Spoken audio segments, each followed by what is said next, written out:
Bem-aventurados aqueles que leem e aqueles que ouvem as palavras da profecia. Apocalipse 1:3. Sejam bem-vindos ao Bookcast Garimpando a Palavra. Aqui você será alimentado com as palavras da fé e do bom ensinamento de Cristo Jesus. Bookcast traz até você os tesouros escondidos na literatura cristã. Aqui você poderá desfrutar do ensinamento saudável da Palavra de Deus, trazido a nós pelos escritos dos seus servos. Ouça agora o que preparamos para você.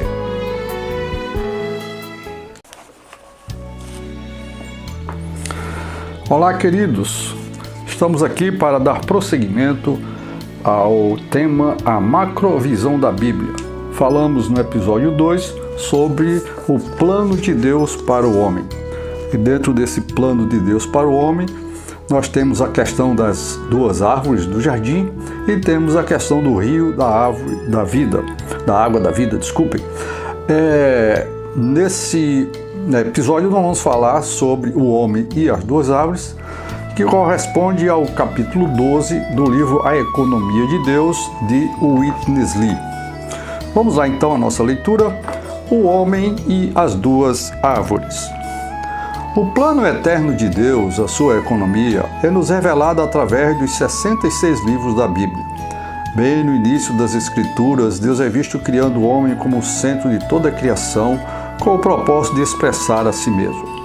Em sua economia, Deus quis que o homem o expressasse como o centro de todo o seu universo.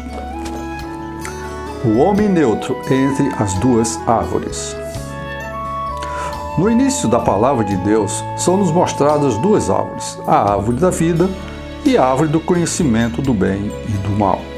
Para podermos compreender o plano de Deus na Bíblia, devemos estar totalmente claros sobre essas duas árvores e o que elas representam. Após Deus ter criado o homem, Ele o colocou diante dessas duas árvores e toda a vida e o andar do homem foi esboçado com uma questão de banquetear-se de uma árvore ou da outra. Deus instruiu o homem a ser muito cuidadoso quanto a participar dessas duas árvores. Se o homem lidasse com elas de maneira adequada, ele obteria vida. De outra forma, ele teria morte. Era uma questão de vida ou morte. Como o homem iria viver e andar após a sua criação, dependia inteiramente de como ele lidasse com essas duas árvores. Deus o instruiu claramente. Se ele participasse da segunda árvore, a árvore do conhecimento do bem e do mal, ele teria morte. Mas se ele participasse da primeira árvore, a árvore da vida, ele teria vida. O que representam essas duas árvores? De acordo com a revelação de toda a Bíblia, a árvore da vida representa o próprio Deus em Cristo como nossa vida.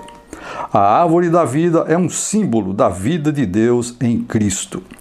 O Velho e o Novo Testamento muitas vezes apresentam o Senhor Jesus como uma árvore ou como um ramo de uma árvore. O Senhor tem o título especial de renovo em Isaías, Jeremias e Zacarias. Também são usadas muitas árvores na Bíblia, significando que Cristo é a nossa porção e o nosso desfrute. Por exemplo, no 2º capítulo de Cantares, o Senhor Jesus é comparado a uma macieira. Qual a macieira entre as árvores do bosque, tal é o meu amado entre os jovens. Desejo muito a sua sombra, e debaixo dela me assento. Podemos nos sentar debaixo dele como a sombra, debaixo da sua cobertura e sombra, e desfrutar todas as suas riquezas, o fruto da árvore. Outro exemplo de Cristo como árvore é a videira, em João 15. Eu sou a videira, vós os ramos. Qual é o significado da segunda árvore, a árvore do conhecimento do bem e do mal? Essa árvore representa nada mais que Satanás, a fonte da morte. A segunda árvore traz morte, porque ela é a própria fonte da morte. A primeira árvore é a fonte da vida, e a segunda árvore é a fonte da morte. Em todo o universo, somente o próprio Deus é a fonte da vida, e somente Satanás é a fonte da morte.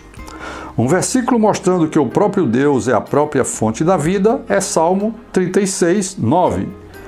Pois em ti está o manancial da vida. E um versículo mostrando que Satanás é a fonte da morte é Hebreus 2,14. Aquele que tem o poder da morte. O poder da morte está na mão de Satanás. Assim, desde o início do tempo, essas duas árvores representam duas fontes. Uma, a fonte da vida, e a outra, a fonte da morte. No princípio havia três partes: Deus, o homem e Satanás. O homem, em inocência, criado por Deus, estava neutro para com a vida e para com a morte. Como era possível para o homem ter tanto a vida como a morte, ele estava em terreno neutro. Porém, Deus estava na base da vida e Satanás na base da morte. O homem foi criado neutro para com Deus e para com Satanás. A intenção de Deus para este homem neutro e inocente era que ele o tomasse para o seu interior, para que Deus e o homem e Deus, fossem mesclados juntos, formando um único. O homem então conteria Deus como sua vida e o expressaria como tudo. O homem, criado como o centro do universo, cumpriria assim o propósito de expressar Deus plenamente. Outra possibilidade, contudo, era que o homem seria induzido a tomar a segunda árvore, a fonte da morte. Como consequência, o homem então seria mesclado com a segunda árvore. Oh, que os nossos olhos possam ser abertos para ver que em todo o universo não é uma questão de ética e de fazer o bem, mas de ou receber Deus como vida ou Satanás como morte. Devemos ser libertados do entendimento moral e ético. Não é uma questão de fazer o bem ou o mal, mas de receber Deus como vida ou Satanás como morte. É importante que vejamos claramente essas três partes. Deus, de um lado, é a fonte da vida, como é representado pela árvore da vida. Satanás, do outro lado, é a fonte da morte, como é representado pela árvore do conhecimento. E Adão, no meio, é neutro, com duas mãos receptoras. Ele pode ou tomar Deus, à sua mão direita, ou Satanás, à sua esquerda. Mas, como sabemos, Adão foi induzido a tomar da segunda fonte, a árvore do conhecimento, para dentro de si. Isso não foi apenas uma questão de fazer algo errado, não. Foi muito mais sério do que transgredir a lei e o regulamento de Deus. O significado de Adão ter tomado do fruto da árvore do conhecimento foi que ele recebeu Satanás para o seu interior. Adão não tomou um ramo daquela árvore, ele tomou o fruto da árvore.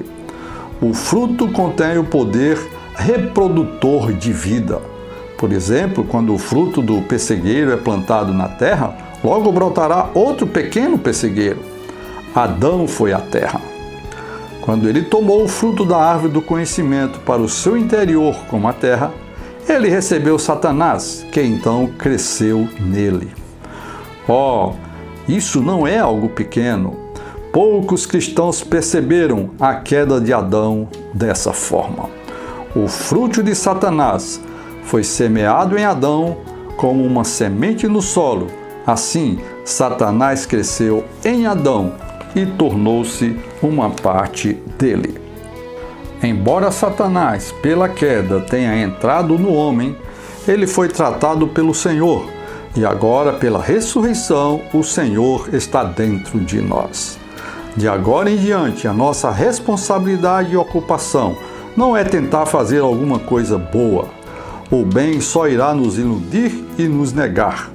Devemos simplesmente seguir o Senhor no Espírito e aplicar a cruz à carne. Isso irá espontaneamente levar Satanás à morte. Aprendam a praticar essa única coisa com esses dois aspectos: seguir o Senhor no Espírito e levar a carne, que inclui Satanás, à morte na cruz.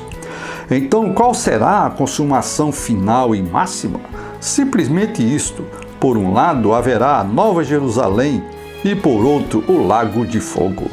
A Nova Jerusalém é o Deus triuno mesclado com o homem ressurreto, e o lago de fogo é a destruição final e máxima de Satanás. O lago de fogo é o lugar de Satanás.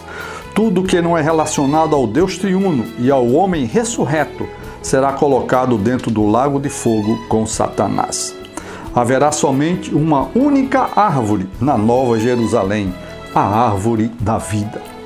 A outra árvore estará no lago de fogo. Essa é a conclusão final e máxima de toda a Bíblia. A Bíblia começa com 3 partes, mas a consumação final e máxima será a Nova Jerusalém, com apenas a primeira árvore no centro da cidade e o homem ressurreto como a expressão do Deus triuno. A segunda árvore será lançada para dentro do lago de fogo. Todas as coisas e todas as pessoas relacionadas com a segunda árvore terão o mesmo destino de Satanás naquele lago de fogo.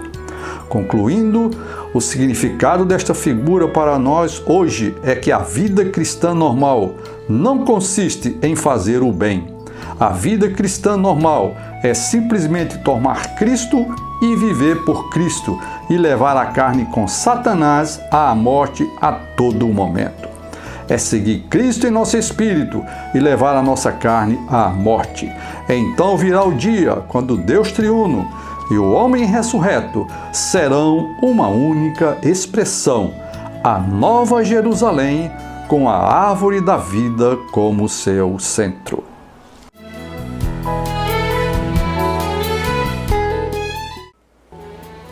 Você acabou de ouvir mais um episódio do Bookcast Garimpando a Palavra, trazendo até você os tesouros da literatura cristã.